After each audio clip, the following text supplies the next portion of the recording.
Yeah.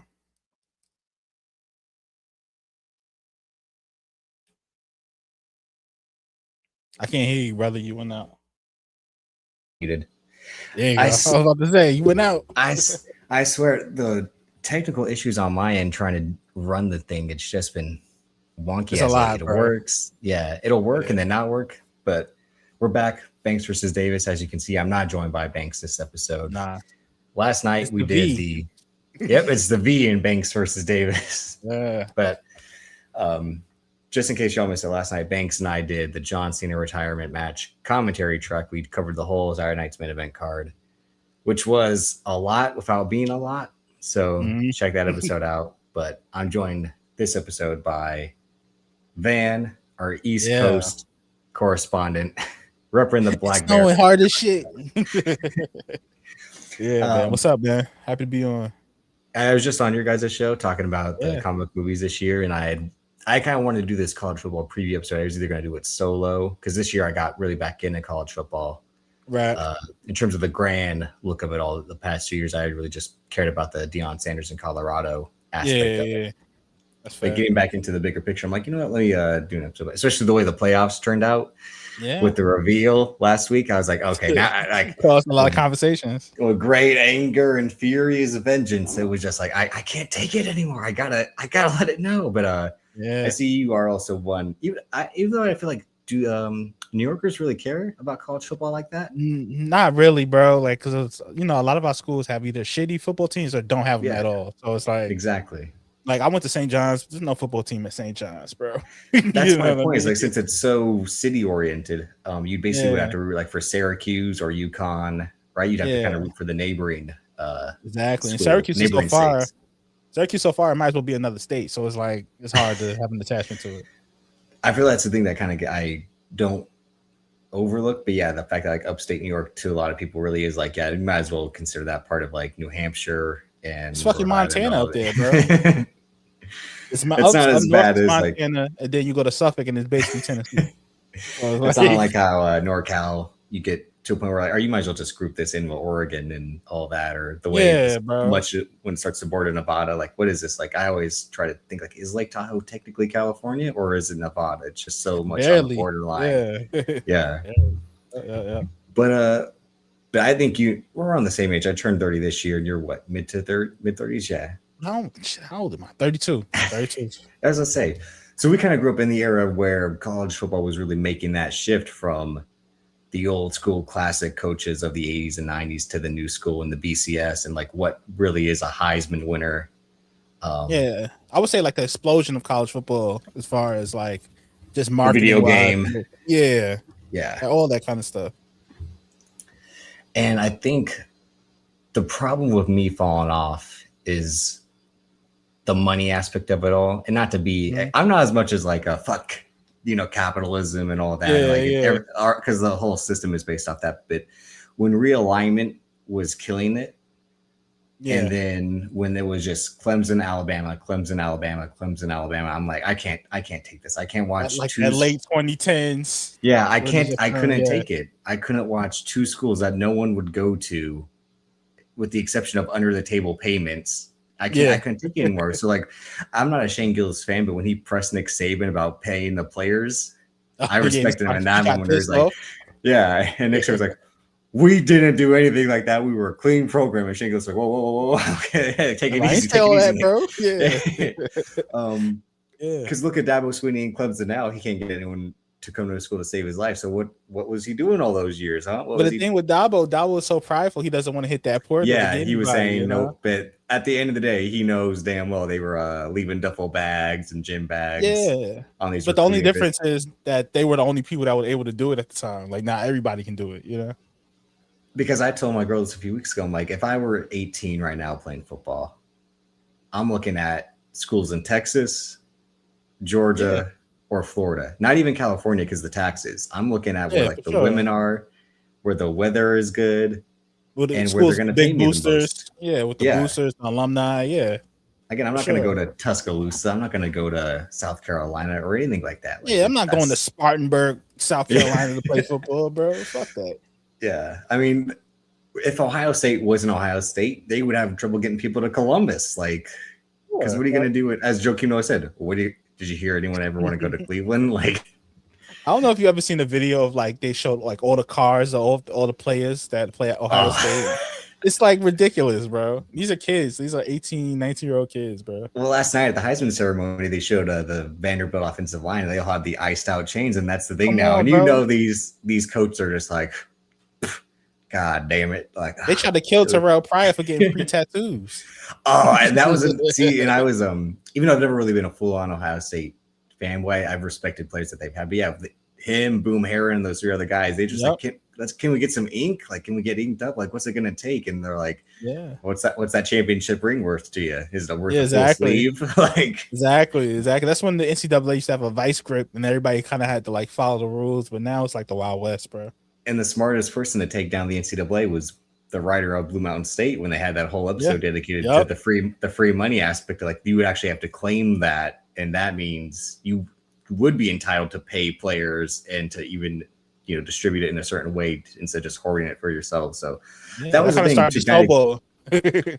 Yeah, because I was glad when they entered the transfer portal to where guys didn't have to sit out the year like they used to, because if a regular student like you or myself were to transfer schools because we either met someone or a family thing, or we just wanted to move back to it, like, we wouldn't have any issues with that. So why should why should the athletes be punished? And then the NIL aspect of finally getting paid for their likeness. Like, I'm like, all right, now I can kind of respect this game a little bit more. But when it comes to the Pac-12 dying, the SEC being the mega corporation it is now, it's just like, there's, as much as I love it, I hate it at the same time. It's the ultimate love-hate sport out of all of them. Yeah, like, I feel like it's like basically 3 or 4 mega conferences and everybody else is kind of just whatever. And that's what we'll get to when we look at the playoff picture, because I'm like, something has to be done. But first, let's get into the regular season that was. And last night, like I said, was the Heisman Trophy presentation. It was awarded to Fernando Mendoza of Indiana, which I didn't have a big problem with. Out of all the guys, he did kind of seem to have like the most typical old-fashioned season, undefeated regular season. Right. Big key comeback moments and the numbers to back it up. Yeah. Were you on the Diego Pavia hype train, or were you one of the anti?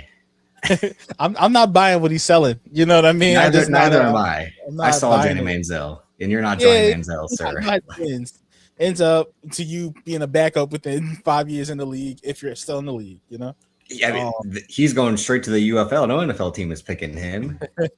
You're 5 foot. For the gimmick. Nah, you see what Dylan Gabriel's doing, and he's not even Dylan Gabriel. Oh, yeah, true. Yeah, it's true.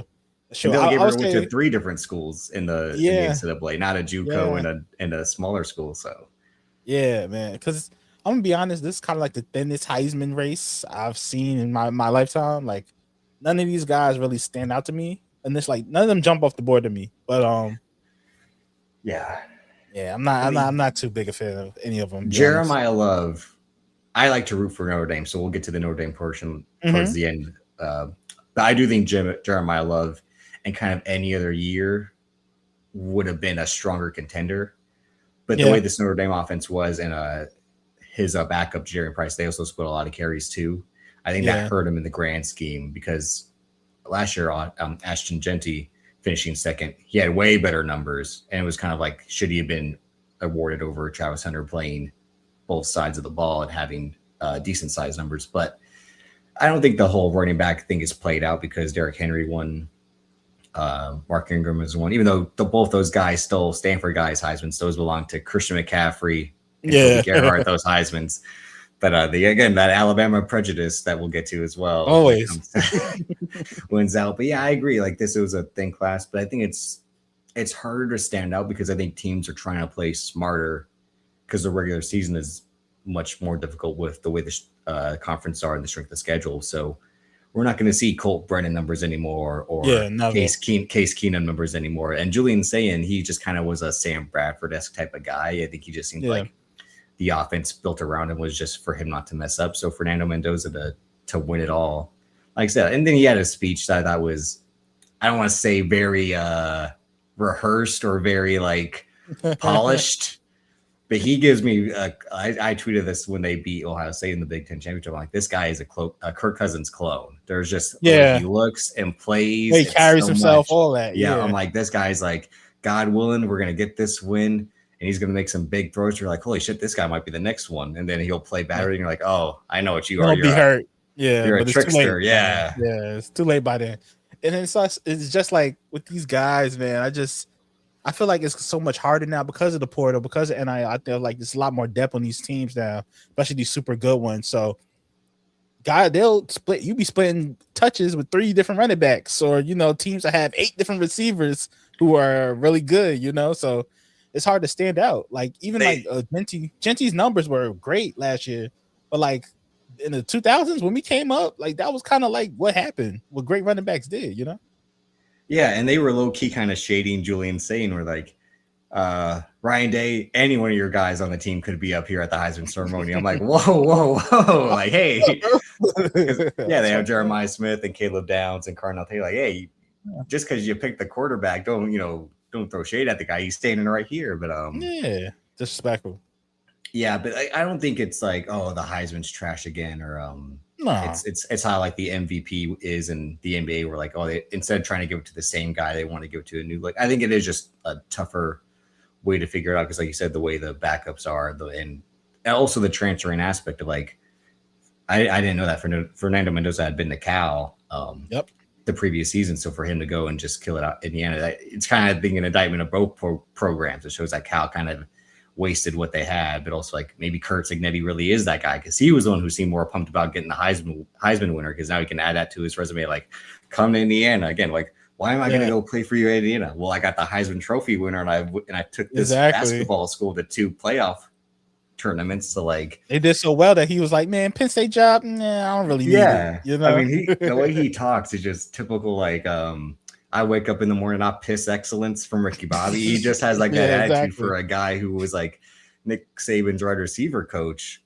And now he's built him up into the self-made man. It's like that. Okay. All right. I see you, Kurt. Like, all right. Take it easy now. We're, whoa. But at the end of the day, the Heisman, will we remember this season? I think the last few with like Jaden Daniels and Caleb Williams, obviously they're trying to have, it's funny. Like they really didn't have any guy past Johnny Manziel on the stage. Because a lot of these guys are still playing in the NFL, which is a good thing because for the longest time, the Heisman is a death curse for NFL players. So I think it's good that we'll possibly see that in the future because, again, Caleb Williams played well today. Jaden Daniels is having that sophomore slump, though, obviously, with the injuries. But he has a lot of things working against him, injuries and the team being figured out. But, I mean, it'll be interesting. But the regular season as a whole, I mean, I think obviously it starts with the drama of week 1, Ohio State, Texas. Arch Manning's debut doesn't go to plan, and then it carries on.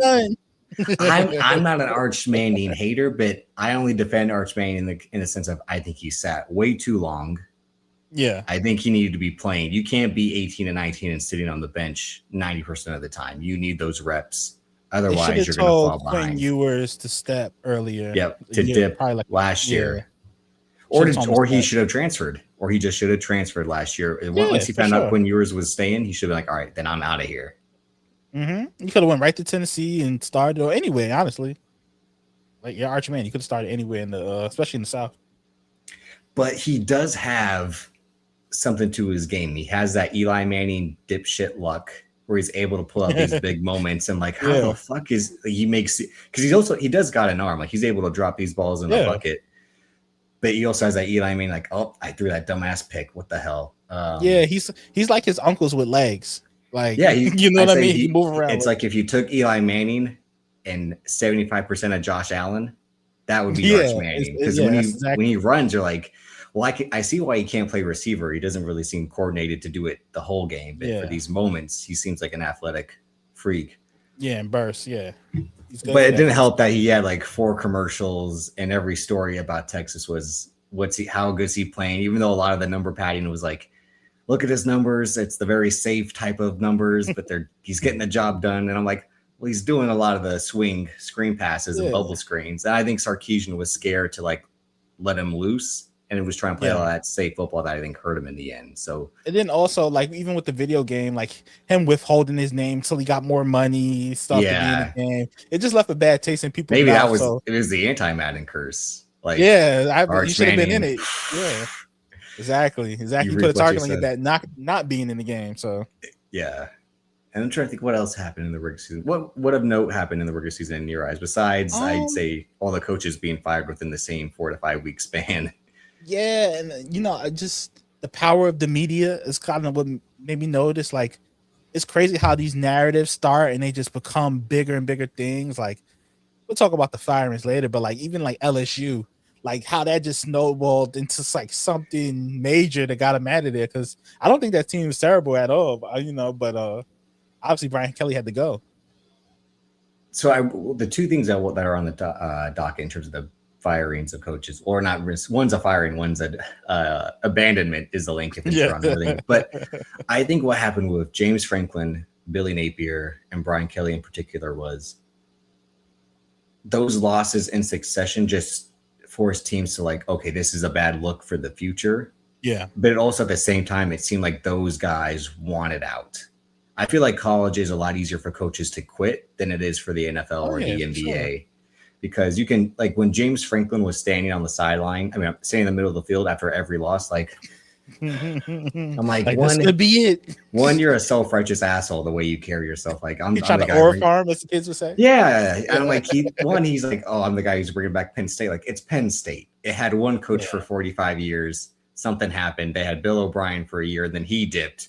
Like you're not resurrecting, the greatest program in the history of college football. It's Pennsylvania football. Relax. Yeah, but it was kind of crazy, like how the powers that be kind of wanted them out. Like the Adidas, they got the big deal with Adidas, and they're saying like Adidas was kind of pushing the get this guy out of here. He's making us look bad. You know what I mean?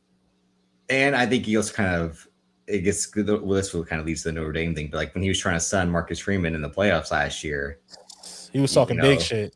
Yeah, big and Marcus this, Marcus that, and Marcus Freeman said, "Okay, man, okay, I'll remember that." And then boom, it's the one good night in them essentially. Yeah, and then with Billy Napier, it was just probably a guy who couldn't be at that type of big time program.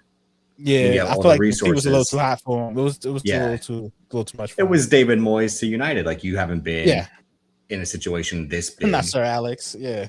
Yeah, and you don't know how to handle like superstar recruits. Just like David Moyes was like, how do you coach Wayne Rooney? How do you coach this type of?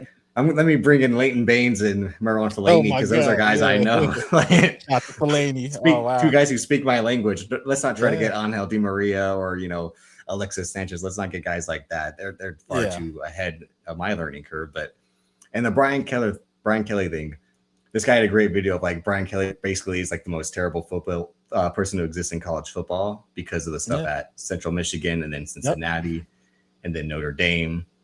And just even that family, even his brother is just like, I've never heard former players of them speak highly of them. They really shit on them, And the LSU thing, it goes to the Texas A&M game where you were trying to jinx Marcel Reed after he had. I spoke highly of him, and he just started throwing bullshit, man. And then he threw a bad pick. I'm like, that's a guy who wasn't on the podium yesterday because you jinxed him at that moment. You made Brian Kelly look a bit. You could just tell Brian Kelly was like, get me out of the bayou. I need to go back to small time schools and just restart the cycle. He's basically go coach in the Sun Belt or some shit, or the MAC or something. He's almost like Doc Rivers. Where like, how are you continuing to get chances like this when you really haven't been that big time of a winner? Yeah, and I think the media does buy into him. And like he's a great salesman, you know what I mean? Like he's selling, but not really. Every time you hear him talk, I'm like, I wouldn't play for this guy at all. Like, me, because we know what we know. But if you're just an outside person, you're like, oh yeah, this guy sounds like somebody who knows what he's talking about a little bit. The people who actually like fall for like the silver tongued devils of like bad coaching, I'm like, or mediocre coaching, I'm like, how did this guy say? Famously, the 49ers had that it was the 5 or 6 hour interview with Mike Nolan in the 2000s. Yeah. And everyone's like, what do you talk about for 6 hours? Like, are you going to coach the team or not? Like, that's like when Mike McCarthy got recruited to the Cowboys and he that was just set up at his house. Yeah, that was just Jerry Jones being like, so you won a Super Bowl, right? And Mike McCarthy's like, yeah, I did. And then Jerry Jones was like, I want one of those again. Mike McCarthy's like, so do I. And they're like, yeah, deal. Yeah, exactly, man. But that's part of the job is like a college football. You got to be able to sell people bullshit a lot of the times, you know? Yeah. I feel like it would, now how we see like the youth is today compared to our version of the youth. It's different, bro. I feel like, yeah, it would be way harder to I don't want to say control, but like to communicate or like to manage, especially now that they can just dip willy-nilly and like, fuck you, I'm getting out of here and going to a school with a bigger bag. And like, you can see, I think that's why, like I said, the coaches are willing to get fired and start new, especially with the way the contract buyouts are. Like, I'm still going to get paid. That's why when they gave Mike Elko that extension, right when like the guy he's not even halfway through his current deal, and you want to lock him up. You want to lock him up for 9. Like, you're just teams are so money. Scared. Teams are so scared, bro, of losing a guy, somebody who might be a guy for them. It's so easy to lure these guys away now. These coaches, you know. But in all honesty, it really shouldn't, because they're all family, man. Cliff Kingsbury was the only guy smart enough to be like, I'm single. I'm not committing to shit. That way, if I get a new job somewhere else, it's just me, myself, and I. Like, I'm not taking my wife. I'm not taking my kids. You played this smart, bro. Because Mike Elko talked about, my family made this decision. I'm like, you made your family make the decision to come to A&M instead of staying at Duke. Like it was that hard to decide. Hey, everyone, we're at Duke. We're in Cameron, or should I take the $40 million in Texas? What do you think? What's your choice? I'm going to listen to you guys. You guys run the exactly. It's like we'll talk about it later. But with Lane Kiffin, it's like, I don't even know how much money I got. Yes, you do. You know exactly how much money they're paying you. Money? What's money? What's money, bro? Yeah, but this is the highest contract a college football coach has ever had. Yes, but who cares? I think that's the thing. Aside from the coaching, I felt like the regular season just kind of was what it was. Where like Ole Miss seemed like a real contender. I kind of jumped on both Texas A&M and Ole Miss's bandwagons. Because of their quarterback play. I like Marcel Reed, even though he looks skinnier than even Jaden Daniels looks to play quarterback, but he's got a little size to him. Yeah. You know what I mean? Yeah. And then the Trinidad Chambliss story, I enjoyed that. The guy coming from D2 to play the starting job, and they almost had Georgia for that game, except they couldn't score at all in the last quarter. And, that was it. It was over right then and there after not being able to score on back-to-back drives. Yeah. And then not much. I mean, when you think about the way the Big Ten was just kind of Ohio State and Indiana, and it was like a script being written where they were just going to eventually meet. If Ohio State was not going to lose to Michigan again, but Sherrone Moore had other ideas, we're almost heading that direction there. But yeah, I mean, aside from that, it just seemed like not like a blame in a negative way, but it just seemed like the coaches had more of the drama than the players or the teams themselves. I mean, there wasn't too many like upsets. I mean, Texas beating Oklahoma made sense.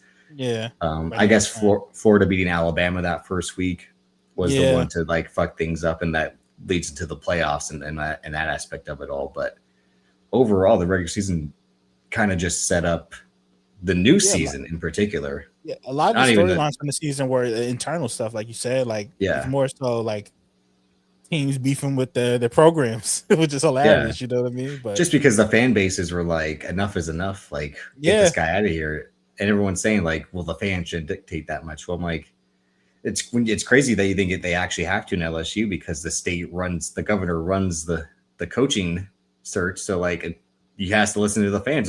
Those are the taxpayers. So and it's such an institution. Like, you kind of like, it's a major decision to make. It legit affects your economy of your state at this point. So it's like, so much has to go into it, like, in thoughts. And it's a lot of moving pieces with that shit too. So.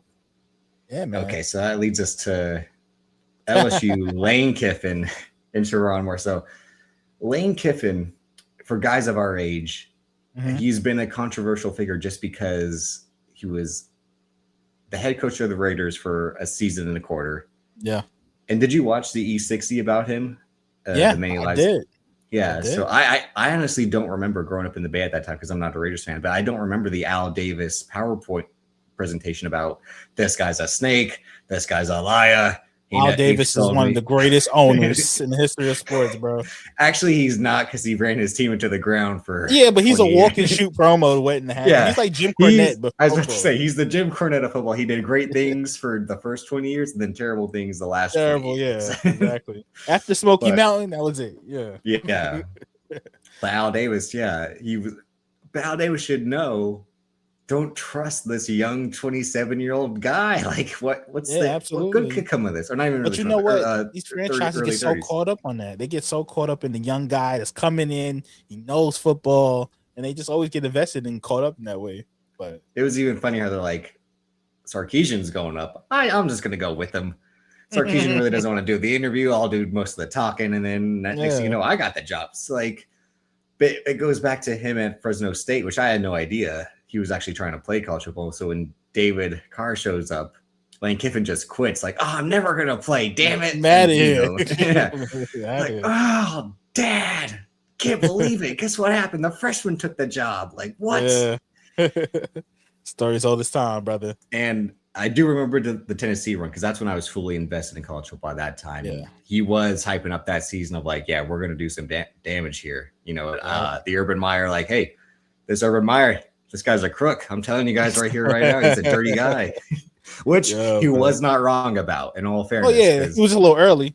As soon as Florida had back-to-back losing seasons, Urban Meyer went like, these chest pains I'm having. Oh man! A year later, I'm in Ohio. Jim Trussell gets fired for tattoos, the tattoo scandal, and Urban Meyer's like, hey. I think I could coach in Columbus, bro, and then wins the like first Wolverine. ever playoff. He hit like Wolverine, bro. Shit's crazy. But he goes to Tennessee, ditches them in the middle of the night for USC. Because Pete Carroll. I remember that. That was a big moment. I remember that. And this is where, because I always had this idea of Lane Kiffin in my head, and the documentary proved it. I'm like, Lane Kiffin, he just seems like a dumbass. For as smart as he is at football, he just seems like a dumb human being. And when he's like, I had no idea about the sanctions coming to USC. Like, why would Pete Carroll leave USC unless something was going to happen? Yeah, exactly. He took the worst job in the NFL, which was the Seattle job. Yeah, that was a bad job at the time. A lot of people forget that. Well, his first year, they make the playoffs as the 7-9 Seahawks and upset the Saints. That's what I mean. Like, he took this terrible job with Matt Hasselbeck. I think Sean Alexander had already been finished yet because Marshawn Lynch is there. Yeah, yeah. And it's like Lane Kiffin can't see, or he's like, I didn't think they'd be as bad. I think they were not going to take that many scholarships in this. I'm like, Lane. My brother, look at all the talent SC had at the time. Yeah. How do you think they was getting these guys? And if the transfer portal existed then, Matt Barkley would have been out of there. Oh, yeah, for sure. He would have been playing for like Clemson, ironically, probably. Early 20, he would have either been, an SEC school, or he probably would have went to like Oregon, I was about to say, because I think at that time that's when they had to let go of Jeremiah Mazzoli and he went to Ole Miss because of that, like a off school scandal or something like that. Mm-hmm. He bombs at USC. They fire him on the tarmac. He goes to be Nick Saban's offensive coordinator, and it's just one of those things again, like to bring it back into wrestling. It's like that toxic relationship of like, I can't work with Vince McMahon. The Paul Heyman, Vince McMahon thing. Like, I can't work with this guy. This guy doesn't want to hear my ideas. You're fired. You're back. You're fired. You're back. Like, it's just that. We forget with the SC thing too. The DUIs start happening. Well, him as a human being and all that. Yeah, that boy Lane, man, he was. When people say he had demons. That's the thing. The documentary ends where he's like, Lane realized he was having a battle with alcoholism. I'm like, I'm pretty sure I can tell the guy with the fat face is a heavy drinker. The red-faced white guy, yeah. And then when he's like, I would drink after a loss. I would drink after a win. I would drink to go home. I was just drinking. I'm like, that's called alcoholism, Lane. And then every other moment in the doc, he's like, there's these things. I call them self-inflicted wounds. Like you call them self-inflicted wounds. Yeah. Just you. No one else calls them. Yeah. Nobody else calls it that. That's not like this guy is just somehow he's like this. I don't even think he's that much of an offensive genius. Like when you watch the Ole Miss offense, I'm like, I think he just knows how to use his personnel. Yeah, I feel like he's just good with timing of things. He knows when to call certain things. He knows when to run certain players, so. But when I was watching these college football breakdowns this year, leading up to the season, people were like, they had to change the rule book with the like telling players like stop faking injuries. Lane Kiffin was thinking like, hey, act like you're hurt, act like it's soccer, like go down, like, oh, we need a timeout. Oh, my leg, and then get back on the field 2 minutes later, like, hey, exactly, I'm all good, hallelujah. Him and Nick Saban, which again, obviously that was gonna be oil and water because Nick Saban is not gonna have time for Lane Kiffin's, cocky, cock of the log. Like Nick Saban again is like you can see what Kirk Signetti took from Nick Saban, which is that like it's my way and no highway, it's my way. Like that's how Nick Saban runs his teams like the fucking Navy, bro. Like you know what I mean? We play cover 2.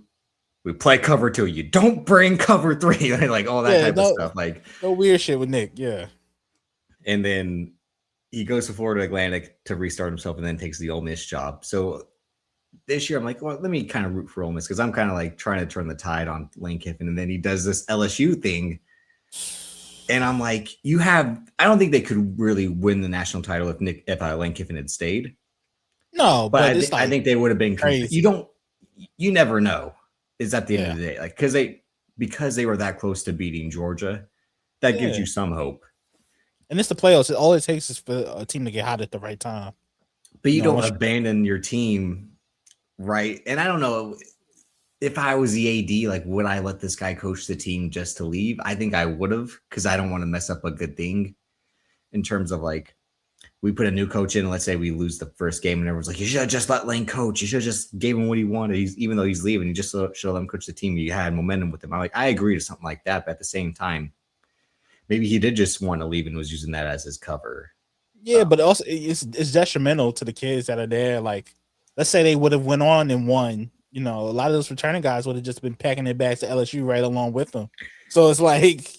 And you show other kids like, come where I'm going. I'm the reason they won, But like I said, to use the football, a manager goes to a new team, hits the transfer window right away. Like I'm going to bring some of the guys I'm already familiar with. Again, like that's the Jose Mourinho of it all. That's the thing. Like, hey, we were doing it in Serie A, let's do it in La Liga. Like, exactly. It ain't that different.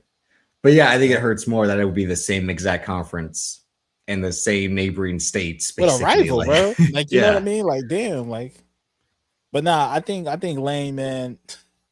I think they just handled this whole thing, was just handled terribly from everybody, though. Like I feel like both schools handled it terribly. Lane, ADs, it just was bad, bro. I do agree with what everyone was saying. Like they have to allow the playoffs to end before coaches should be able to search for a new job. In terms of like the deadline of like that window, the same thing with transferring because these bowl games, like I agree with everyone saying, just seem meaningless now because players are either going to transfer before playing in them or just not going to want to play. Just not play with them at all, yeah. And the bowl season used to actually mean something, like because that's like, oh, this is the last time I'm going to see Colt McCoy. This is the last time I'm going to see Matt Stafford and O'Shawn Moreno. Guys wanted to play in even the meaningless bowls. Guys wanted to play in them, I don't want to do the back in my day. It was better, or we was cold. But sometimes you got to though. You have to, yeah. And that just goes to again, like the NCAA does have to course correct some of the transfer NIL aspect. I don't think there needs to be restrictions, but it should just be a thing of like, okay, here's when the window starts and here's when it ends. Because realistically, like, you should be locked in on your bowl. The bowl should either be the next week after your season ends. You should find a better way to like fit it into the schedule along with the awards. That way, the last month in December really is more about the playoffs, and like you get all the other. Or for me, I would say move most of the bowls till after the Christmas, bro. I mean, after New Year's, bro. Because this also it's too spread out now. Yeah, my diatribe with the playoff structure too. We don't need Sugar Bowl round 1, Sugar Bowl. I mean, I don't like round that. 1. I don't like because you took away the great bowl games that you're in the playoffs. You already won the bowl essentially. You got the right to play for the national title. You don't need to be stamped the Orange Bowl champion just because you won your first round matchup. That's what I hate. Like, so put those bowl games, the Sugar Bowl, the Cotton Bowl, back into the circulation, and that probably would have made this Texas-Michigan game a bigger deal. Aside from or the maybe Notre Dame would have wanted to play BYU if something was at stake instead of fucking Pop-Tarts. I mean, I love brown sugar cinnamon, but still, I love the Pop-Tarts Bowl. One of the best bowls. But and I think that's the other part too, like the Tony the Tiger Bowl. You just can't call it Frosted Flakes. You gotta call it. I love Tony the Tiger, but like you gotta call it. You gotta put Tony the Tiger over, brother. They're great. They're great, brother. But Um, no, I like the Pop-Tart Bowl. They eat the mascot at the end. That shit is hilarious, yeah, bro. and then the Yeah, Mayo yeah. Bowl and all that. But like, Yeah, it's bro. it does it's the NCAA has a problem. They've always had a problem, and they They have basically to said that. regulate a lot of this shit, And bro. they said that on the Heisman thing last night. Chris Wallace was like, the NCAA.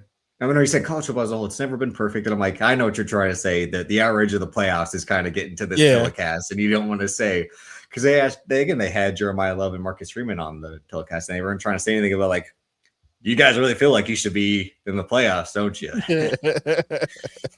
You say it. But the Lane Kiffin thing, yeah, it almost did. I can't believe I saw this earlier today. There's going to be an Amazon Prime documentary about the DeAndre Jordan indecision, which I'm like, that was a great story for a day, but that's not a great story. It's a good Twitter story, but like, why? It's not a great story. 10 years later, that Clippers team still didn't win, and the Mavericks team, it would have won. And it's DeAndre Jordan, bro. You're like, come on, man. Exactly. I'm like, this is how I said this with Banks when they announced the Iverson docuseries. I'm like, I know Allen Iverson's story. If you're talking about Allen Iverson the last 10 years, that's a different story. But he was the most documented athlete of the internet era. He's probably like one of the first ones to that magnitude, you know what I mean? But the Lane Kiffin of like, will he stay? Where will he go? Like, the meeting's today. Nope, the meeting's tomorrow. They had Marty Smith out there all day. Like, I don't know what's going on. They just keep telling me he's coming. And then they told him when he was leaving, he had 10 minutes to clear out his whole office. Yeah. And then his clothes and stuff is in the street. Yeah, they kept bad, bro. I mean, and he goes to LSU. Like you just said, like earlier, he's like, money. It's not about money. I'm getting 70 million, but it's not about money. You know, I care about the state. I care about. And then he tries to say like, Nick Saban told me to take this job. Like, yeah, like why you trying to throw Nick under the bus? Yeah, bro? And then I watched the game day last week when Nick Saban's like, I just said, make the decision you think you should make. Like, Nick Saban's like, don't. Most generic advice you can give. It's like The Incredibles when the Incredible White gets him in trouble. Like, you're not affiliated with me. Like, that was Nick Saban. Like, we coached for 2 seasons. I fired my agent because he's your agent. Like, that's what's going on. And that was the other aspect. The whole Jimmy Sexton, the guy who runs college football, the super agent to all the coaches. Reese Davis had to say like, I am a client of Jimmy Sexton, and we all are clients of CAA. He had to establish it. And Pat McAfee had to say, no, I'm not represented by CAA. I'm like, fuck, I know who you're represented by, Pat. WME, aka Nick Khan and Ari Emanuel. That's who you're represented by. Exactly, bro. That TKO merger. And then the added layer of for Kiffin's daughter dating the guy from LSU. Yeah. So when it's so much stuff. That's when I jumped on the bandwagon, because I'm like, that's a real snake shit to like use your daughter to like basically poison the LSU linebacker, and then to talk shit about him after the game. Like, did we cover the spread or not? Like, I'm like, all right, I kind of respect the tricks he's pulling, because that's some real like in college football, you can be dirtier than the NFL. Villain shit, bro. Yeah. But now everyone kept posting the Seth Rogen stuff, but it's like, now it's kind of fucked up. Now this is like, now the tuxedo scene fucked up. Yeah, exactly. And I think he'll go 9-3. Make sure I won't be surprised if they have a disappointing season, because it seems like actually LSU players are decommitting to go to Ole Miss, ironically, which is like a slap in the face, I think, more to Lane Kiffin than it is to LSU in terms of like, if they wanted to play for LSU, they would still be playing at LSU. They don't want to play for this guy based on how he handled everything. And everyone's saying like the players were just telling him to go, just get your shit and go already. Like, if you're trying to lie to us, what's the point in playing for you? Yeah, but I feel like that'll last a little bit, because like once the season ends, it's like, hey, coach, you still got a spot for me? NIL money gets renewed and all that kind of stuff. Everybody will be, at least all the skill position players will be flocking to LSU.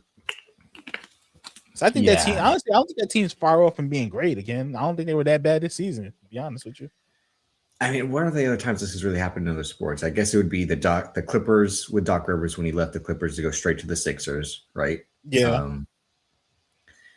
And again, Doc Rivers, I'm going to retire. I'm going to help Adrian Griffin in Milwaukee, but I'm just Snake them, bro. Snake. I'm just going to be a consultant. And then, hey, you guys need a coach? Yeah, I noticed something's going on. Yeah. He's like 15 games over 500, and then now he was fired. Giannis was like, I can't take it anymore. We're waiting too much. Let's get Doc Rivers in here to fuck it up. Like, Coach yells at me. Let's get rid of him. In the NFL, I'm trying to think of there had. Oh, I guess this would be the John Gruden in Tampa Bay. They were already winning with Tony Dungy, right? And then he snaked the job from him. Or in basketball, it's the Mark Jackson, Steve Kerr. No, all right. As someone who's in the Bay Area at that time, when he was hired, it was the thing of like they hired Mama. There goes that man to coach a basketball team. No, like again, he was the point guard of point guards as a player, but like this guy's been in the booth for the last 15 years. Like, what's he know about coaching?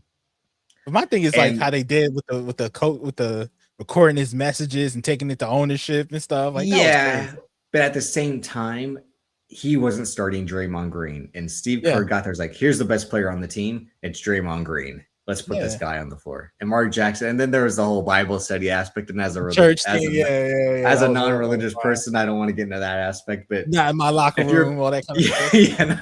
No. That's and that's where like again, you can't take Mark Jackson seriously if he's going to say that and I'll hit it out of the park respectfully. Like that can't be your coach. You can't take that guy seriously as a coach if he's saying these things. I guess this would be a Ty Lue and David Blatt. Like LeBron James, similar, Ty Lue there knowing, David Blatt, he knows he actually wants to play for Ty Lue at the end of the day. But David Blatt had been the coach prior to his signing, so it's not uncommon for coaches to make rash decisions in terms of, but full on abandoning your team. It doesn't happen too often, especially in a scenario like this. Like, imagine I can't like even like when Leicester City won, it's not like because it's Claudio Reyna, right? He didn't abandon Leicester to go coach at fucking Tottenham or like once a bigger job opened up. He was like, he knew like they were going to lose all their best players in the transfer window, but he was still like, hey, I can probably I made it work once, I can make it work a second time. So I think Lane Kiffin was just trying, I think Lane Kiffin was just probably knew like maybe this was the best team I'm ever going to have at Ole Miss, and I got to strike while it's hot. So in that aspect, maybe he did make the smart choice of like, hey, we went 11-1. I don't think I can do that again, given how if a new coach takes this LSU job, they're going to have all those resources compared to my limited resources. Yeah. But at the same time, it's knowing how to use those resources because Brian Kelly obviously didn't. But Brian Kelly didn't know how to use Notre Dame or didn't know how to use.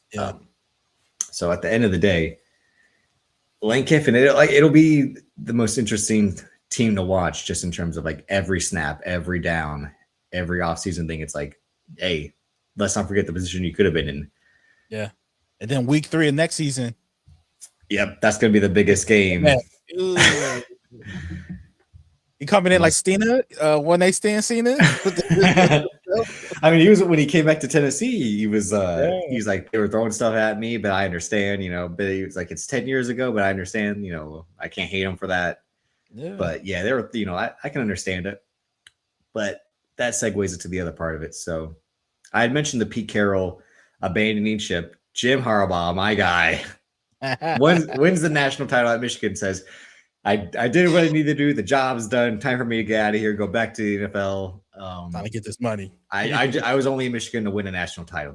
There's nothing repeating. Why would I want to repeat and be and you mean cheating scandal? I'm out of here. Yeah, cheating scandals and hey, and the guy who won the interim games, he seems like a good coach. He won every game in a row to get us to this. So Sharon, go ahead and take the reins, pal. And they went 6-6 last year, but still beat Ohio State. So that's why he was the coach this year. And good recruits, Bryce Underwood, and all this stuff. They snake, and that's the other part of the LSU thing. Like people are like, is Bryce Underwood now going to try to go to LSU because that's where he wanted to go until Michigan and Tom Brady are like, here's all the money in Ann Arbor. Yeah, take it, pal. Take it. Yeah, exactly. I'm not sure, bro. How do you feel about him, man? Okay. He was already a divisive figure because he did the I'm not black, I'm OJ of coaching. That's always a red flag. Okay. He pulled the Hubert Davis. I was going to say the Hubert Davis. All right. When I get into my Notre Dame fandom defense, when Marcus Freeman did something similar around the national title, he's Asian, I think he's trying to say I respect just as much as my mother's heritage and culture as I do my father's. Right. And he's also the son of a military man. So those guys kind of be wired a They're little different. bit. Yeah. AKA Tiger Woods. Yeah, exactly. So I think Marcus Freeman was, I think Tiger, and he's married to a white woman as well. So the Sharon thing of like, yeah, I'm a man first. Don't call me a black man. I'm a man first. And and respect my white wife. That was a thing, and I can't really. It's hard for me to be an ally, but also still say like, yeah, I wouldn't trust that guy either. If you don't want to see the truth of your life, man. But you smell bullshit though. You smell bullshit at least. Well, I think I smelled bullshit when he cried after they won that game for Jim. When he was crying for Jim Harbaugh, I was like, hey, what's up, guy? What's up? Crying like Ric Flair up there, bro. Yeah. This is the greatest moment in my life. Look at my tear. Without a shadow of a doubt, we won this game. I'm like, did you beat Maryland? Like, it's not exactly, that hard. Bro. I can understand throwing a parade for beating Ohio State last year. So yeah, they get Bryce Underwood in the middle of the ground. Yeah, they beat Ohio State, and then I think they might win. But yeah, most before they get Bryce Underwood, and they don't know how to use him. Most importantly, like this guy's supposed to be the next great quarterback, and he seems average. But I think that's the offense's fault. Yeah. So that'll be the thing to watch next year. Like if this guy, I watched this great video by this guy who's saying like, we got to stop trusting the 5-star ratings. Mm-hmm. Because when we look at successful pros, a lot of them are in the 3-star to 2-star range. Guys who had to work their way up. Yep, and the guys who do well in college almost never do as well in the pros, and that's work ethic and having a stronger roster versus, like you just said, like having to get it out the mud, having to work the hard way. The Brock Purdy's versus the Justin Fields of like this guy had every weapon out of Ohio State versus this guy was at Iowa State.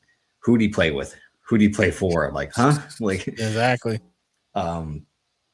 So Bryce Underwood's at Michigan and they go 9-3. They lose to Ohio State last week, which made sense. Like, I don't think you could continue for Ryan Day to continue losing to Michigan despite being a national champion. That would be a crazy stat of like, you just can't beat this one team. And it's Sharon Moore. You can't beat Sharon Moore. Like, it's almost like a wrestling storyline. Like you can't. There is guy. Who was the whose story was like that? Wasn't it? Did the Miz have a story like that? Yeah, Miz had a story like that. Wasn't that kind of the point of Dolph Ziggler versus the Miz? Like, you can never beat me, or the IC title one. Yeah. Wasn't that the whole point? Like, or just the thing of like, Dolph, every time you're in a position like this, we know what's going to happen. You're going to turn into the same. You can't win the big one kind of thing. Yeah. Even though it's the IC title, it's not the big one. But for him, yeah. For him, it's the big one. It's that's his Ohio State game, is being able to win. But exactly. But yeah, they lose in a blowout in the snow, and then it's rumored that they're going to play Arch Manning in Texas in the Citrus Bowl. I'm like, okay, and then all of a sudden, out of nowhere, literally nowhere, he's fired, and it's elevated so fast. From where it started. I say, like 0 to 100 real quick. How quick? Real fucking quick. Like story unfolds like he had an affair. He paid for a blank. He did, because I don't know if you can say that on YouTube or not, so I'm not trying to get in trouble. He paid for a certain service, and I think that was with the Michigan money, right? So that's why it's probably going to go into that legal matter of like I think he got his. I think he got what they used for that sent to the campus. Yeah, and so, then DoorDash via DoorDash. Yeah. And then he goes home. He does the "I'm gonna kill myself" to his wife. Well, then why? Yep. And his wife is like, "Sharon, cut it out." He's like, "No, don't leave me. I'm gonna kill myself if you don't. Never mind. I'm gonna go to Dave's house. Yeah. He's gonna hear me out." He does the Al Cowlings and OJ, like White Bronco. He with a butter knife, mind you. He's threatening to kill himself with a butter knife. Because he knows, like, I want a misdemeanor. I don't want a full charge. Yeah, I don't want to go all the way, Yeah.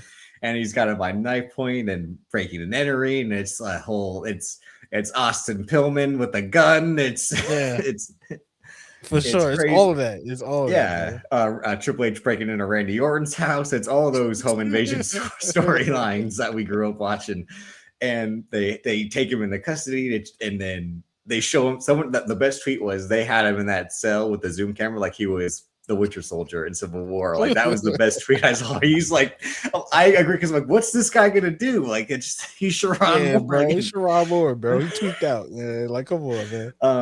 And then the story yesterday about the OnlyFans model tickets for the foursome, which I had to do the quiet, salute. But like, come on, you do bro. the Michael Cera Superbad. You do the most step during the racial draft and Chappelle show. Shake his hands or something. Yeah. So I was saying this to my girlfriend. I was saying this to Banks. I was when you're hanging around 18 and 22-year-olds all day, you're gonna take on their characteristics. It's bound to rub off of like, and then you got this inflated thing of being the guy too. So you're like, well, yeah, you're a football coach at Michigan. Like that's bigger than being the quarterback at Michigan. Like, this goes to Bullsh and Schembechler and Lori Carr and fucking Jim Harbaugh. Like, you're the guy who's gonna lead the Go Blue into the promised land. But for him to be like moving as crazy as he was, and there's the video about like him and the girl on the sidelines, it's like, I mean, so much evidence against this guy, Yeah, it's not shocking because I mean this is a million times more shocking than Ime. The only thing that makes Ime worse is that it's Nia Long. I mean, it's not like Sherrod Moore was married to Sanaa Lathan or Carmen Electra, or you know what I mean. It's not like he had. Then it was also funny, like the young girl, kind of like a younger version of his wife, which was kind of weird to me. That stuff kind of makes sense in life when you think about it. That would, especially with Lane Kiffin, the way he's moving at Ole Miss, they were saying like, he was basically his Sharon shit. I was about to say like they were saying the quiet thing about him at Ole Miss is he was doing the same exact thing, and it seems like he's gonna try to do the same exact thing based on what he was following on Instagram at LSU, which was like the LSU smoke shows or the LSU hotties of like the women on campus at LSU. But yeah, he went from like his blonde 30-something ex-wife to a hot 20-year-old Lane Kiffin did, and now Sharon Moore is trying to like, I want the I had the 2012 Dodge Charger.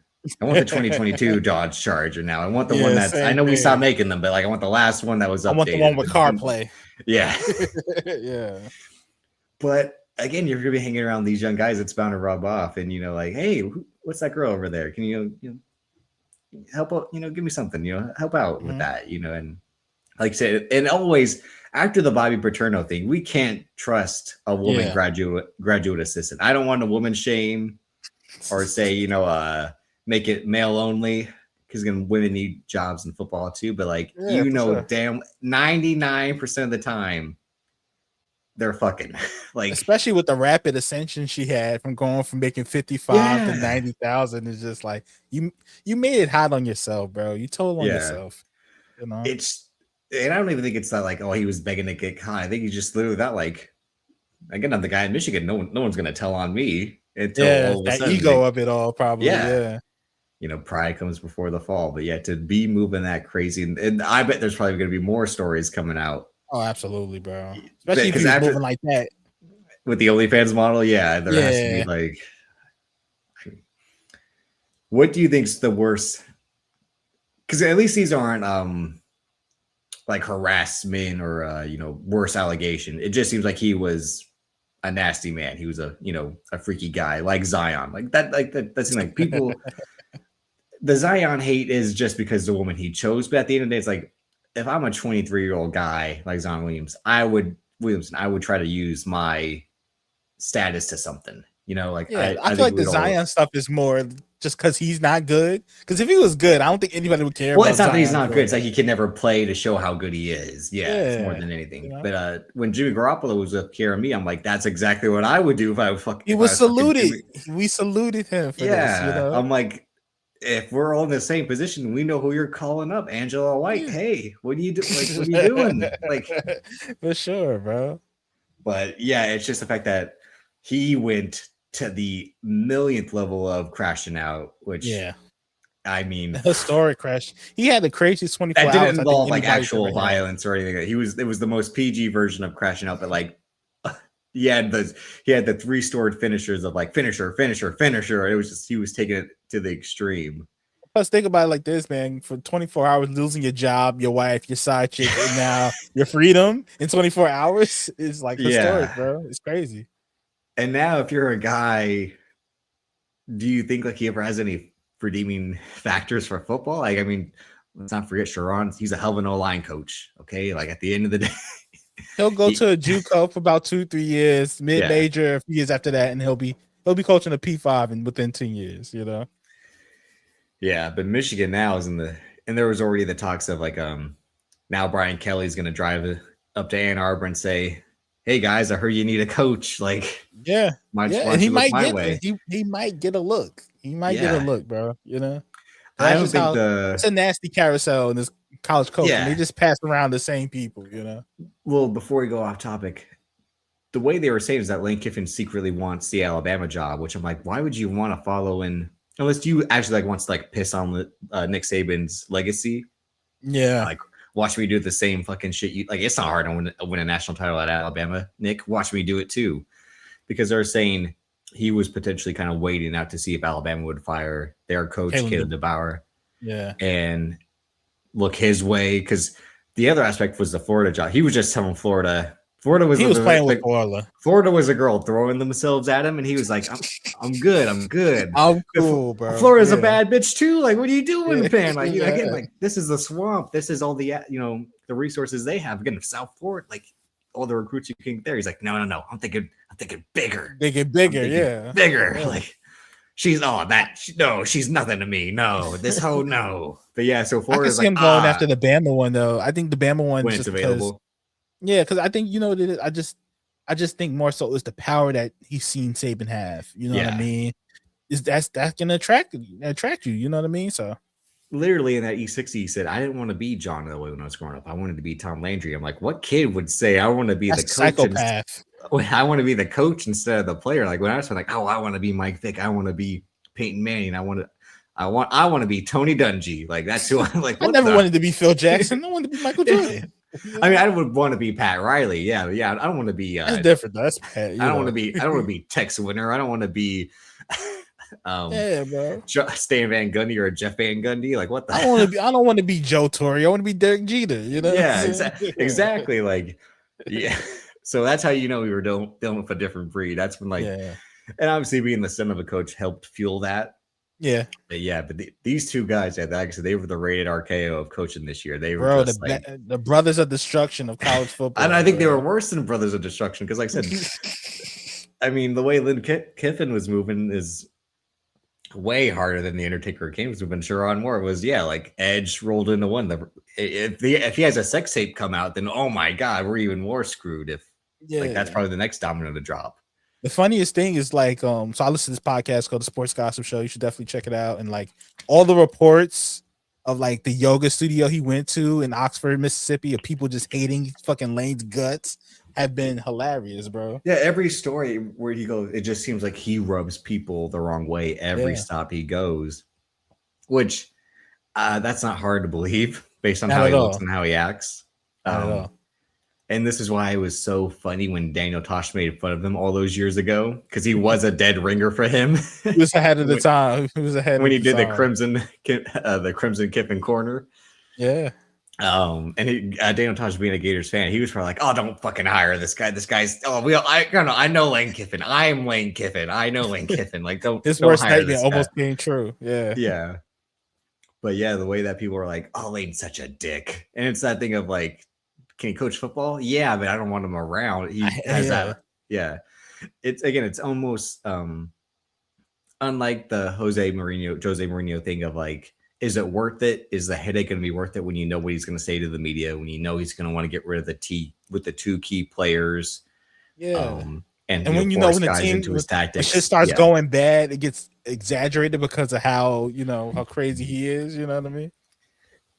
More coaching in the longest yard. He is. I mean, essentially, he's going to start running the games in the Ann Arbor prison, in the Kingstown prison. Yeah, exactly, man. All right, but so we're heading to our last topic. Shout out to Sharon, because again, I don't want to say we would all do it, but not to this extent. We would all do it. Not to this extent, bro. Jerome's crazy. Just don't get married. Just don't get married. That's it. That's it. Okay, so last Sunday was the playoff selection show, which I'm chaos shocked every year. I'm shocked they actually like sped through it in the first 40 minutes the way they did. I thought they would actually kind of like do 2 picks every 20 minutes or 2 picks every 40 minutes, something like that, and really like drag the emotion and the drama out of it. But they're like, nope. It wasn't too much drama this year, though. It was kind of there was because let's look at it. It was more straightforward than the FSU shit last year. Oh, that's the one 2 years ago. Yeah, 2 years ago. Yeah. Okay. That was let rough. me take out the banner first. So, number 1, Indiana made sense. They beat Ohio State, the battle of the undefeateds. Indiana deserved to get number 1. Ohio State also deserved to get number 2. You lose to the other undefeated team in a game that close just because the kicker misses. Those field goals. But those field goals are tricky as fuck because even in NCAA football 26, I hate those. I can't hit them. I can't hit them. That's why I don't. That's why I'd rather go for it on 4th down than kick a field goal when it comes to NCAA football 26. But then we have Georgia at number 3 because they win the SEC title game against Alabama. Yep. Texas A&M at 4 because the Big 12 is so watered down these days. Texas Tech at 4. I'm sorry, Texas Tech. Yeah. It should be Texas A&M if I had my druthers when I realignment. Texas Tech. And then here's where the drama starts. Oregon at number 5, which Oregon, we have to bring back the Pac-12. The Pac-12 should have never died. I've been saying this, man.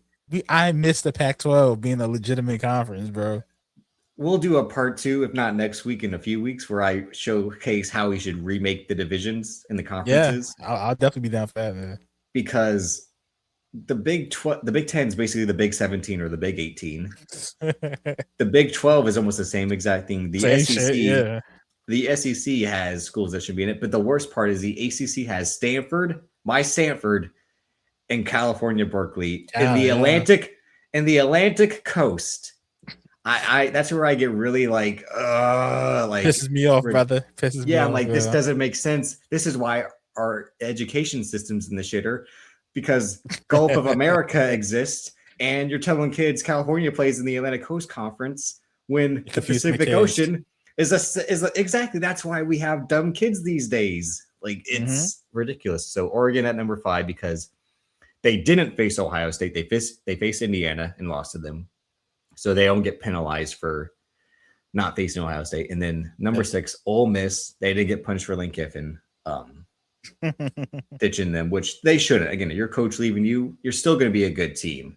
Like I said, they still beat Oklahoma. They'd still beat LSU. Yeah, they deserve a shot, bro.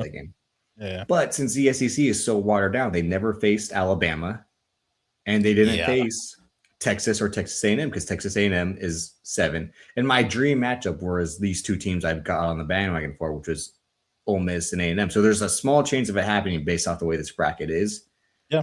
But I don't want to get too ahead because here's where the other part of the drama starts in the Texas A&M matchup, as we'll get to. So Texas A&M at 7, and then why is Oklahoma here? Because Oklahoma. It's just legitimately just, and that's why it's the matchup of this game should be boycotted.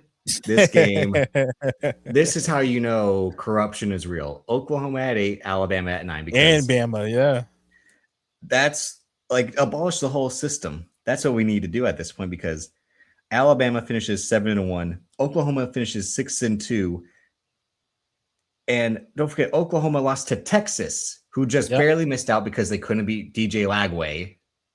That was the one game DJ Lagway didn't want to throw 4 picks that game. The talent went to Arch Manning like it was Space Jam that game of like, oh, another interception. Shit. But here's how bad the SEC was. Georgia at 7-1 in the conference. Alabama 7-1 in the conference. Ole Miss at 7-1. Texas. How come Ole Miss or Texas A&M don't get the spot? I don't know why Ole Miss, because they didn't beat Georgia in that game. And Texas A&M didn't face either of them. But that's what I mean. We're like, we have to fix these conferences, or we have to go back to where there's a division in the conference where like West team, South team, North team, East team, like stuff like that. Because and make them play each other too. You know what I mean? Like, I don't know. Shit is weird, man. But this is the worst matchup, like I said, Oklahoma and Alabama, because they're the blue bloods, the glory schools, all of that. And then Miami at 10. What's the point of winning your conference? I'm not a Miami hater. I don't hate the U. I'm not anti-U. None of that. But if you can't win your conference, or even if you win your conference, you should be in. Duke should be in that spot, or should be the 12th or the 11th spot because they won their conference. Otherwise, you're saying the ACC is irrelevant just because Florida State and Clemson or Miami themselves didn't win it outright. Yeah, bro. The favoritism is peeking through on that, man. Like, I'm be honest with you, it definitely should have been Duke there, in my opinion. But Duke ain't selling tickets like Miami. At 11 and 12, let's not waste time with little brothers. Like, I'm not a small school hater, but we all know what's going to happen. You got to get real, bro. Yeah. James Madison's going to get stomped out, and Tulane already lost to Ole Miss, and their coach is leaving to go to Florida. You think he's going to care if they lose to Ole Miss? Give a fuck. No. So that's where the committee had their own head up their ass, because this is a horrible bracket. They did that to really show, hey man, this parody, bro, this fake parody we're creating in this. Like, no, it's not, bro. No, it's okay. Big 10, SEC, Big 12. Okay. There's not as much parity in that. All right. At least it was an SEC, Big 10, SEC. All right. There isn't parity there, but you have the two SEC schools that shouldn't be there in the same game against each other. That's where, like, how much did they donate? How much? What was it? What's the check amount, bro? And then the Miami thing, like I said, like, if you couldn't beat the teams to win your conference or even get in the conference championship game, because that's the worst part. Miami didn't even lose the conference championship game. They just weren't in it. That's insane. That's insane, bro. On the Duke was robbed. Duke was robbed. All right. As of when it comes to my fandom in college football, I like to root for Notre Dame. Stanford's the local school in California that I'll root for. And I was always fond of Florida and the Gators because Tim Tebow was my favorite player watching as I got into the sport. But if I had to choose for a team to root for, I would choose for Notre Dame. So I'm not going to ride for the Notre Dame fandom that hard, because at the end of the day, since they're not in a conference, that works against them, because I do agree that the two losses they had shouldn't count as wins, but shouldn't be held against them that much, because it was Miami and Texas A&M who are in the playoffs, and the losses were, like everyone's saying, a combined 4 points. So they were the ultimate either-or games of, like, Notre Dame could have easily have won those games as much as they could have lost them. Yeah, but had they been in the conference, they would have definitely won. They needed that conference game, bro. They're splitting between the ACC and the Big Ten. And this guy, I forget, it's Red something that I follow on YouTube. He's a good college football video breakdown guy. When he did the history of Notre Dame, it was because the guy who was running the Big Ten at the time in the 1940s or 50s was against the Catholics. So it's like that's why they weren't allowed admission into the Big Ten as a conference, and said, all right, we'll just be independent. And that's what forced them to go and seek out Stanford and USC as opponents, and then create that rivalry with those. Yeah. But Notre Dame, again, they beat USC, which was a decent win. And then they beat Pitt when they were ranked. But at the same time, they stomped NC State. They stomped Boise State. They stomped Navy, which, geez, it's just unfair to face. As much as I want to give the Navy and Army teams credit for actually, like, fielding teams and going out there and winning, because they actually can have good seasons. But at the same time, like, don't put that as a feather in your cap of, like, hey, we won 10 in a row. Yeah, like, and you're beating you feel proud of beating the troops. As an American, you feel proud about that. That's how you conduct it. Yeah. Like, and the other guy said, that's how you conduct yourself in a democracy. Like, exactly. Yeah, the rest of their schedule, they shouldn't have gotten the treatment that Alabama gets, basically. That's what my point is. Alabama shouldn't get the treatment if Notre Dame isn't going to get the treatment, because for Alabama to get in, despite having 3 losses, shows there is winks going on. Yeah. Because at least Notre Dame won 10 games in a row to end their season. They didn't lose in the conference championship by not being competitive. But also, my thing with Notre Dame, you got to step into the arena, bro. You gotta fight one of these big teams. At least if they had one big win like that. So if they were in the ACC, they would have, because they, like I said, they beat NC State, Boston College, Pitt, Stanford, and then I think one other school I'm forgetting. So they would have had probably a better record in the ACC than Duke and Virginia, I think. So they would have been in that conference championship game and more than likely easily won it too, and easily won it. Or if or their loss in it, like Alabama would have gotten them in at 10-3 if we're gonna play that logic.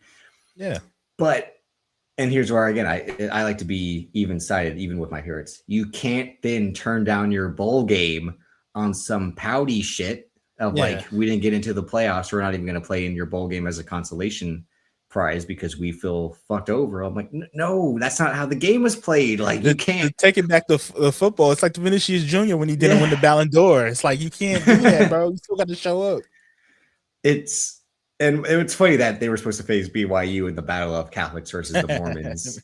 Oh man, that would have been great TV, bro. It would have been great for me because it's the Joe Montana versus the Steve Young Bowl as a Niner fan. That's where that's the two schools my two quarterback oats came from. But it's like Marcus Freeman said, guys, we're going to stand strong together, united, and say the NCAA is corrupt and they're screwing us Catholics over. This is what Remick fought for in Sinners. The Irish, they always get fucked over. I'm showing you. And again, the Southerners are doing it. The ones in Mississippi and Alabama and Louisiana, those are the ones who are trying to bring the hatred to us. This is the lesson that Ryan Coogler is trying to tell us: is the Irish, they're on the same side, just like us. And the NCAA said, "Okay, Notre Dame, here's what's going to happen. You're not going to get any type of special treatment going forward." And Marcus Freeman's just like, "Oh shit, I really it's the Joe fucked up now. The Joe Bluth. I've made a huge mistake." Now you're gonna get blackballed from playing those. Now, exactly, like the Irish, you're gonna get blackballed. You're gonna have that label, and I haven't seen something blown up. It was blowing up in their face as fast as Sharon Moore's life was falling apart in terms of the NCAA said no. And Notre Dame was acting like it was 05, not 2025. Like we got sway, we got pull, we got power. So Notre Dame. And a quote from The Wire, my favorite quote: "The thing about the old days, they are old days." You know what I'm saying? Didn't help when they're like the NBC Notre Dame games aren't high in viewership anymore, especially compared to the SEC games. I'm like, well, nothing is comparable to the SEC games. And they're not even that good compared to the other non-SEC games. I'm like, okay, oh shit. Like all that being said, bro, it's even more making the case. Join a conference, bro. I don't even care what it is. Just join a conference. It'll be the ACC because the ACC is already on the verge. Like, fuck it, let's disband this conference. Like I just said, they have West Coast teams in there, which shouldn't be. And now Clemson is on the decline. Florida State's on the decline. Miami keeps shooting itself in the foot. Miami's gonna be good as long as they can find a quarterback in the portal, like they've been doing. You know what I mean? Well, that was the thing. Like Carson Beck, his best game was the game against Notre Dame because he threw the ball and that receiver made the best catch of the year with the stretch back. Yeah. And that's what essentially got them in over. Because I agree with what everyone was saying, even though Booger McFarland was being the dumbest analyst on the panel last Sunday. An idiot. Booger, man. Yeah, but Joey Galloway was saying it best, and I think Reese Davis too. Is like, if you were just going to put Miami in over Notre Dame, then they should have been ranked ahead of Notre Dame every week in the regular season. If you're holding that win over Notre Dame, then don't play like, oh, Miami's creeping up on Notre Dame. Yeah, on both sides. It was tease. It was a real tease. Just like you said, to pull the football back, and Notre Dame is now like, you pulled the football on us. It's our football. We're taking it back. Like we're taking it home, and we're not showing up. Yeah. And now their season, it's gonna be interesting. Their off season because there's no bowl game for them. They're probably gonna lose guys to more so to the draft than to the portal, I think. Right. And then they're going to always recruit well because they're Notre Dame. So yeah. But also, I think the bigger question is, I don't think Marcus Freeman's leaving. I don't. At Giants job? Who wants to coach or you're going to have Cam Scatterbo coming off an injury. That's not going to be good. He's going to take some time to come back. He was already a freak with an asterisk. Like he wasn't a genetic freak. He was just a Scott Steiner freak. I don't think I don't think he's gonna have a long career. I'll be honest with you. That's all Yeah, I'm and especially saying, after this injury, the way that foot looked, yeah, like his best day this season, the way he looked, he'll probably be more of a gadget than he was going to be. Yeah, for sure. And then Jackson Dart. I mean, I'm on the Jackson Dart train. I actually thought he should have been the quarterback taken number 1 over Cam Ward. Mm-hmm. But at the end of the day, I think Jackson Dart's weakness is going to be what's in his head, which is his cha bro attitude, and like lack of like seriousness. But he can ball at the end of the day, so that's all that matters. That he actually, like, when it's time to turn it on, he can turn it on. But that Giants organization is so unserious with. You can just go back to how they handled the Saquon thing, for sure, and how they handled Daniel Jones. The worst GM in sports. I don't know how he survived. GM and coach Brian Daboll. I think that Brian Daboll was a trickster. I think he was living off Josh Allen's name. Every offensive genius, again, like look at Kevin Stefanski, is when they take that head coaching job. I mean, people shit on Kyle Shanahan, but at the end of the day, look what Kyle Shanahan's done with Brock Purdy, and that's more than anyone could. And he made Jimmy Garoppolo suitable compared to when he went to be the starter. He's shown his value, Shanahan. Yeah. You know what I mean? But yeah, if Marcus Freeman takes that New York Giants job, I think he's too dedicated to the cause at Notre Dame than he would the NFL money. Because at the same time, I think he knows like the NFL coaching is more hardcore, and he's a family man. So I think he knows like his family's a high priority, and moving his family to New York and doing that type of lifestyle. Even just the media circus of it all too. Exactly. I don't think he's something he wants to deal with. Yeah. And that type of division where you have, even though Philly is self-imploding, Dallas is always going to be up and down. It's a bloodbath always between the division. You know what I mean? Exactly. So I don't think he wants to struggle with that, which is why it always seemed like Notre Dame was hesitant to jump into a conference, because the Big Ten makes much more sense, obviously, with Indiana and Michigan, the old rivalry with Michigan. But the ACC would be a cakewalk for them much more than the Big Ten would. But if I had my druthers, like when we do the realignment, but at the same time, it need now more than ever, because they're going to just continue to screw themselves with, being the lone wolf. Yeah. And now, I think, teams are going to turn down playing them. It's going to be hard for them to get the major games that they need, because it'll be like this. Even if we beat Notre Dame, what's they going to reward us with? Is the what's the value of it? So I don't know, man. I think a lot of the bigger schools at other conferences, I think they're going to be taking easier games, especially early on, kind of like build up that momentum. I was going to say there's an issue now with the way scheduling is, because it almost seems like you should just, since the conferences are so big, you should just play your conference. Yeah. But these teams also want that week 1 mega matchup with all the eyes on them. I do think that hurt Texas, even though it was a close game.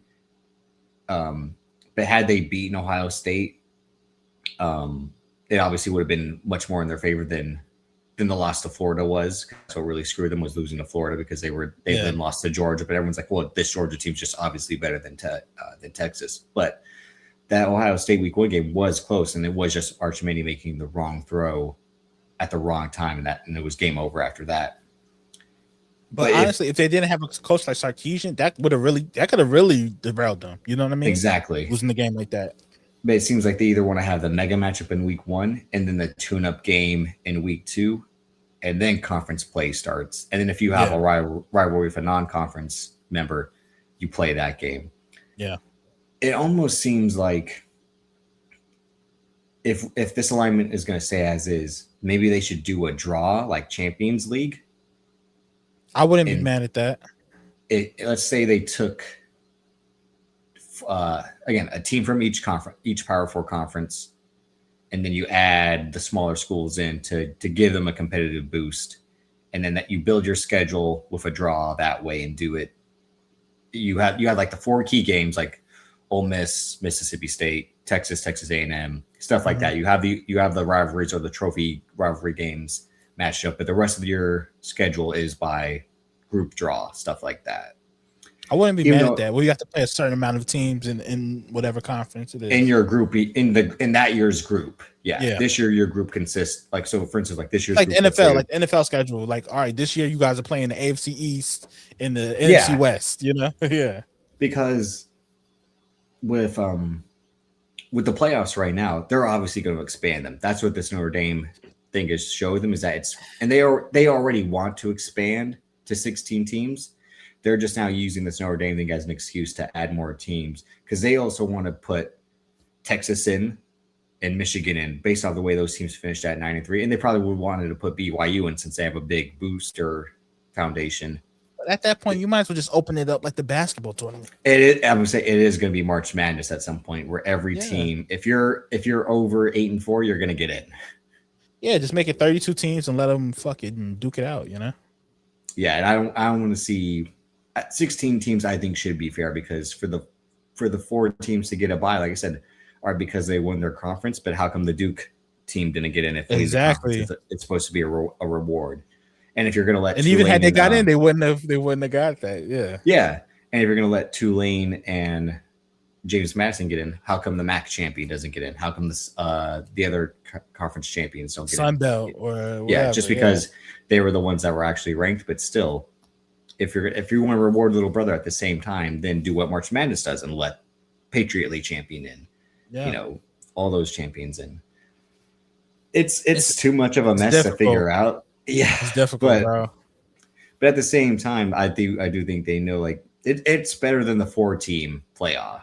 Like I said, being the 14 wasn't enough. It wasn't enough. I can conclude that. Yeah. Even though, like I said, it was making the other bowl games actually matter, because that's when we still had half the bowl games on the docket. But but still, yeah, because I do think they made the right decision with the Florida State thing, though, when it happened. Like, if you were going to lose your quarterback, we know what's going to happen in game 1. I bet, to be honest, they didn't think that way when it was Ohio State and Cardale Jones jumped in, because he played at the Big Ten title game to show them, like, all right, we can take them seriously. I can still do this. Yeah. But in hindsight, they were like, we just don't want to put you in Florida State. We want to put in Alabama, which is the lesson at the end of the day. It's that it's always been.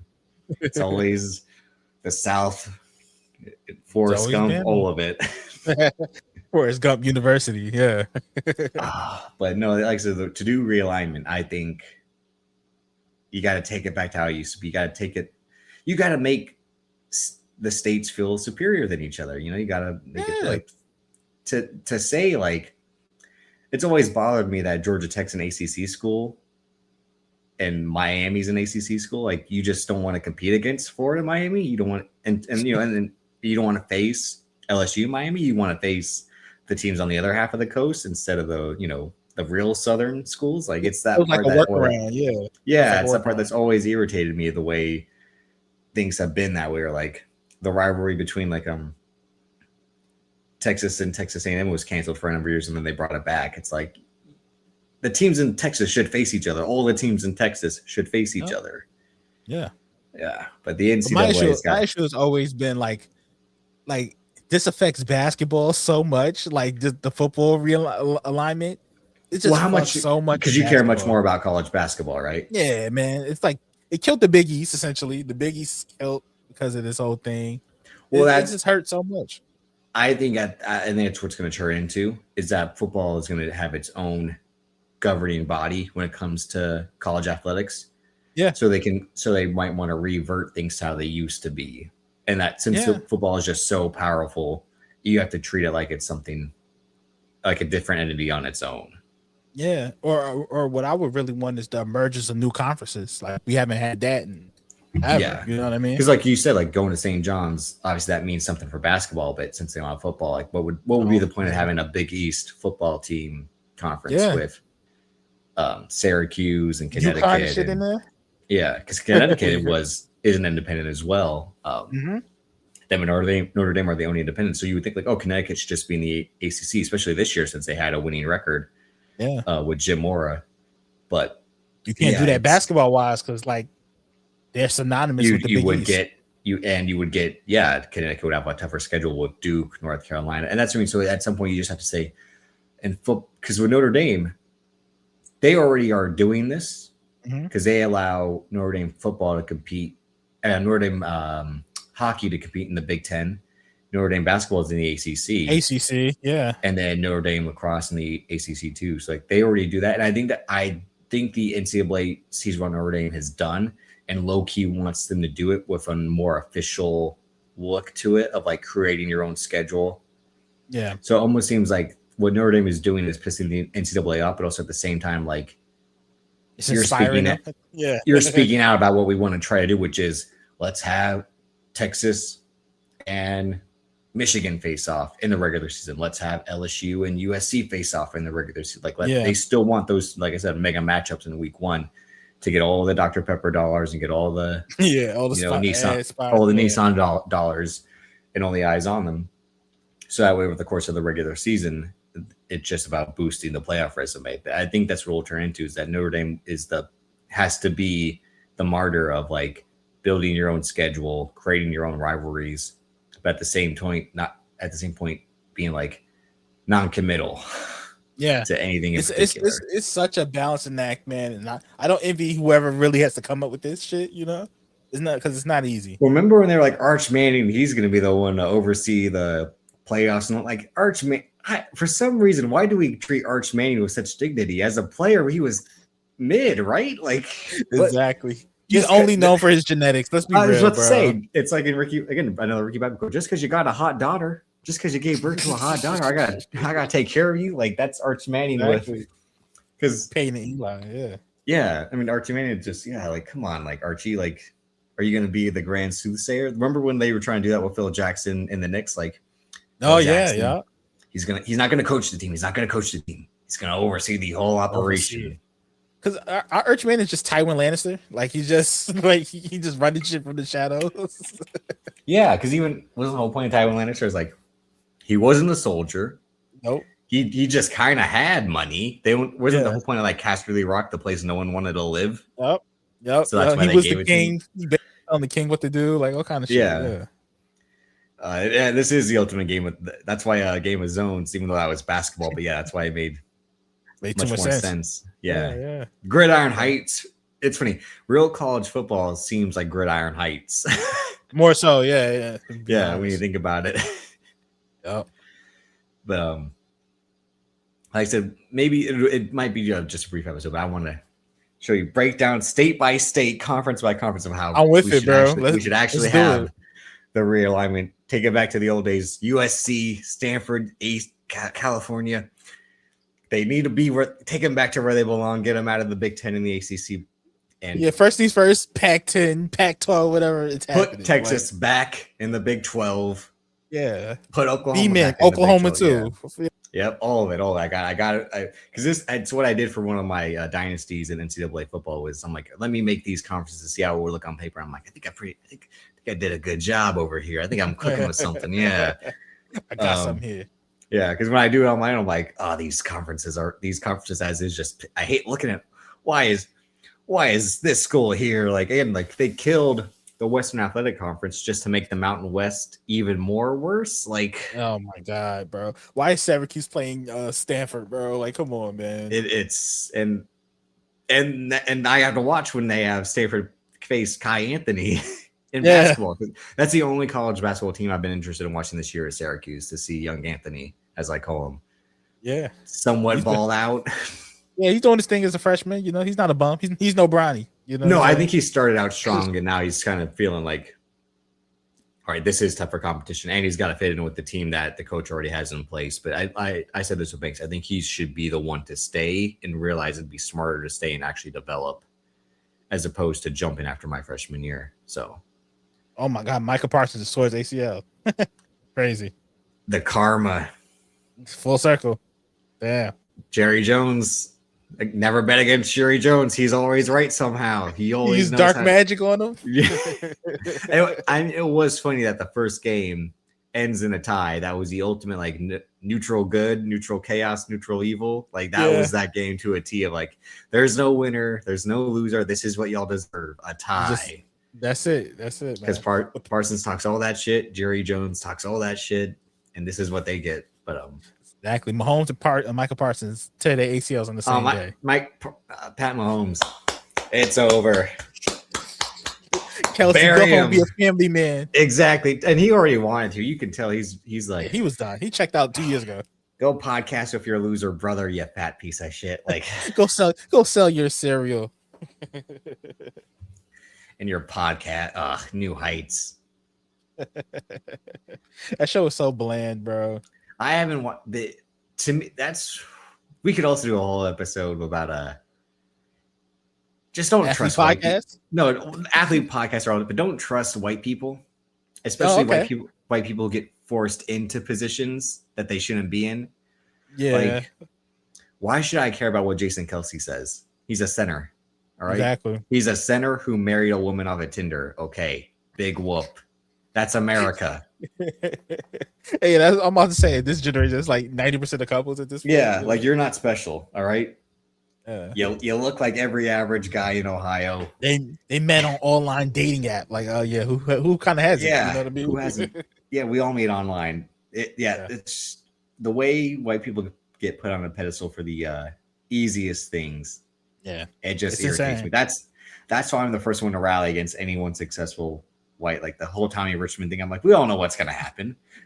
We all know. Let's not fall for it. Come on. You like the flag bearer for the Tommy Richmond hate, which I respect. You know what I mean? Anyone again, like the way I was always the one like Post Malone.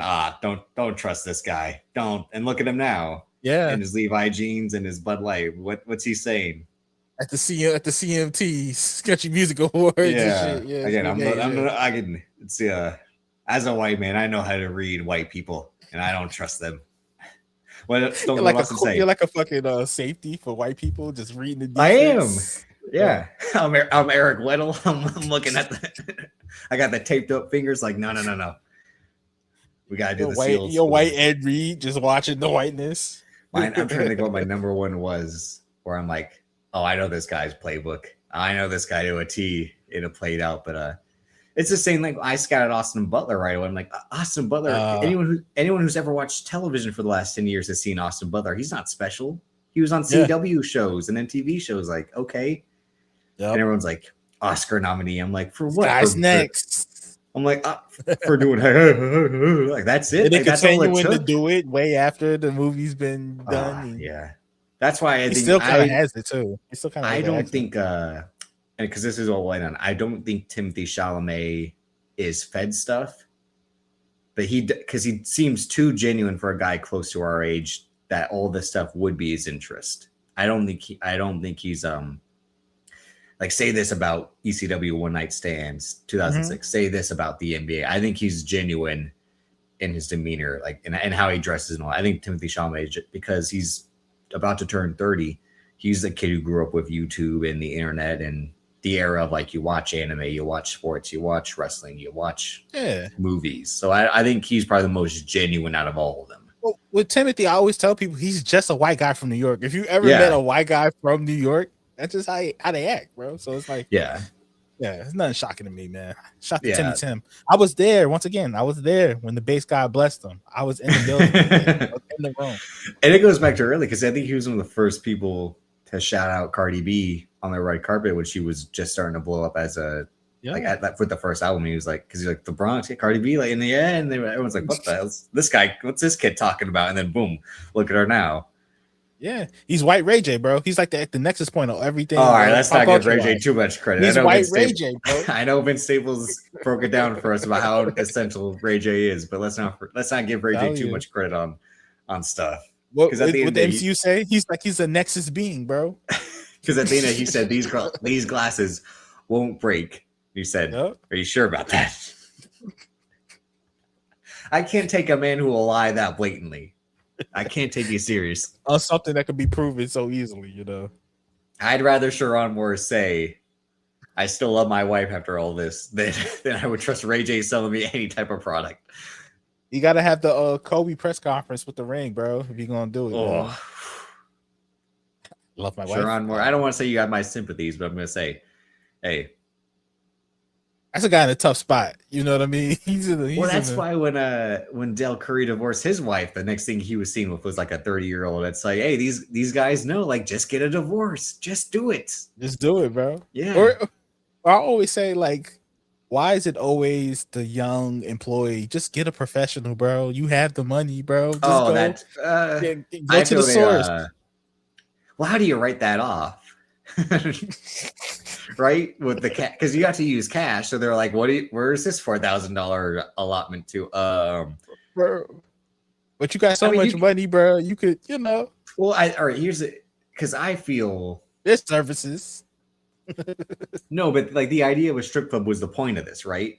Yeah. But did the Gold Club scandal really kill that for athletes and like being seen in strip? Obviously, we always make fun of like James Harden being seen at the strip club, but I'm like, at the end of the day, he's the one doing it right. Like, yeah, I think it's that, and then the remember the Ashley Madison scandal where all the guys things got put out there. Yeah, that's what I'm saying. Like, that's a bigger paper trail and stuff. Like, you just go to the strip club and pay for it in cash, and then what's your tax write off? Like, I was at the strip club. ... Like, yeah, I was networking. Bring back old old honesty with women of the night. Sales, yeah. Oh, not just the honesty of like, I went to this strip club, okay? Instead of like, I mean, again, the OnlyFans thing of like, yeah, that's a service in itself, so you can use it that way. But like, I'm not saying what I paid for with the service.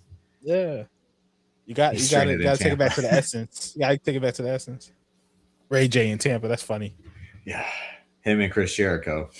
Again, another guy who won't leave his wife. See, they get just leave your wife if you're married. If you're married, the moral of the show. Well, if you're married and you've got grown kids, leave your wife. Yeah.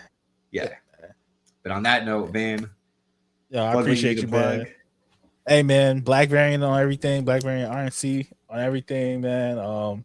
Shout out to X. New episode coming this week, man. Yeah, but I just joined y'all on the most recent one. Like I said, shout out to Davis coming on. We did a little home and home. Yeah. Well, we're really gonna do the four of us getting together again. Like I said, I want to talk to you all about actual comics because I need to catch up on some. But I saw those covers of the Spider-Man, Superman. So I'm like, this is one I might have to read too. And I did Static Shock Batman Beyond dropped already, right? The first one. Yep. Yeah, it's good. So I gotta read that one. So yeah, there's stuff out. So hopefully either late January or early February. Yeah, we'll get into it, Make that happen when I catch up on some issues. Yeah, we nothing but a text away, man. So you already know, man. We appreciate y'all boys. Yep. Same. And again, college football, get your shit together. It's been far too long. You're breaking our hearts. Man. Every year, man. Well, who do you really root for to end it? Because I said since you go, I like Ole Miss. Be honest with you. Always kind of like a fan of Ole Miss. When I was a kid, I was heavy USC just because of Reggie Bush and Matt Leinart and whoever. Yeah, but I fuck with Ole Miss mostly for the most part. Like I said, the way that, just to put it on one more time before we get out of here, the way their bracket is, I said in my perfect world, they'd face Texas A&M after Texas A&M beats Miami, and then because I think Ole Miss will obviously beat Tulane without a shadow of a doubt. I think Georgia smokes them though. Unfortunately. Yeah. And then I bet for some reason I feel Alabama's going to beat Oklahoma just to show that they deserve to be there the whole time. Oregon's going to stomp James Madison. Indiana. I think Alabama smokes Indiana, bro, for some reason. That, you know what? I don't want to say necessarily they would because the way Kurt Signetti is, I think even though Nick Saban's not there, I do think he wants to like stick it to them because so if they ever come calling, they know who to come for sure. Calling next for. Oregon at Texas Tech, that one could go either way. I think. Even Oregon has like a flop gene, they have a bozo gene. Yeah, they have it. But once I saw Dan Lanning had that tattoo on his side, I don't know that kind of like wrote it off there for sure. Yeah, I'm like this. I mean, I respect it because it's his wife, but at the same time, I'm like, I don't know if that's the type of guy you'd want to follow in a battle. You can't lead me, not in my locker room. Yeah, so if Ole Miss were to face Georgia again, Georgia would probably beat them, especially without Lane Kiffin there. Texas A&M, Ohio State would be a good matchup. Yeah, that would be. Yeah, I still think Ohio State wins, but it would be a good matchup. But then Georgia, Ohio State. Georgia, Ohio State, and then Indiana, Texas Tech more than like, or Alabama versus Texas Tech more than it's looking. Ohio State probably might have the chance to repeat more than anything, or it's just something about Kirby Smart and that fucking visor that kills me because it's his haircut, the way it fits around it. It just looks too ridiculous. You ever seen that picture of that rapper Pat Pooh's getting a shape up with his hat on? It's kind of like that, bro. I want you to cut the sides down to the below the visor and keep everything above the visor as is. Yeah, exactly.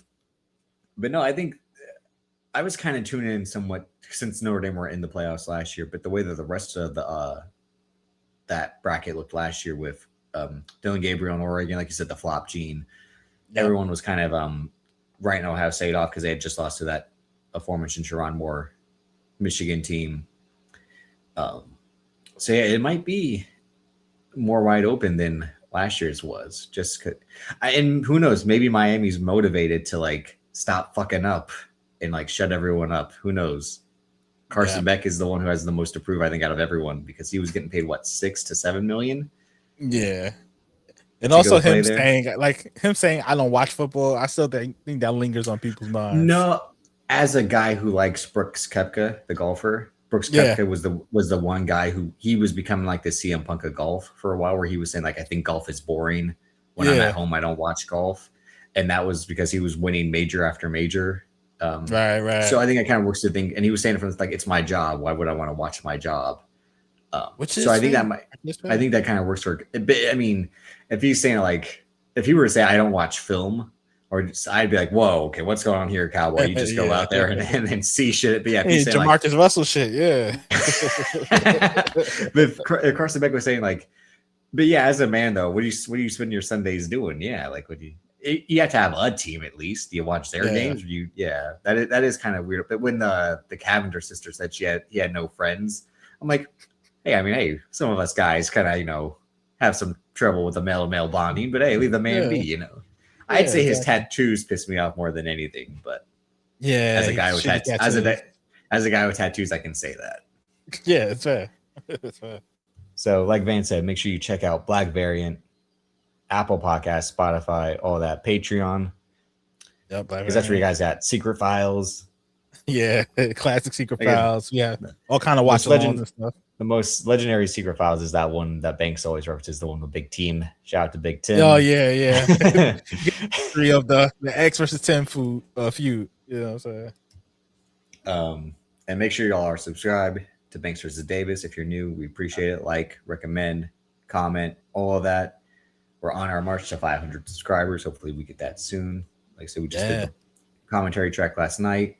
We'll probably go, Banks and I will probably go live next Sunday like we normally do. We're not sure if it'll be afternoon or evening. The evening seems to be working out, but it just depends on our schedules. But if you miss Banks, you can always check him out on RAOP's Patreon with him and Amp. Great episodes, or him and Dot on Tangents. Classic episodes. But also have Black Announce Tables Patreon where he and Eve, shout out to Eve, where they do Wiretap. Like that Jackass theme song is still in my head when they talked about. I really think, to wrap it up, the episode when Johnny Knoxville took on the USC Trojans by himself. Yep. And Prime roided up Taylor Mays wrecks him. And I'm like, I thought he died, bro. I ain't gonna lie. Yeah. I thought that was it for him. Johnny Knoxville is a different breed, but we'll see y'all next time. Peace.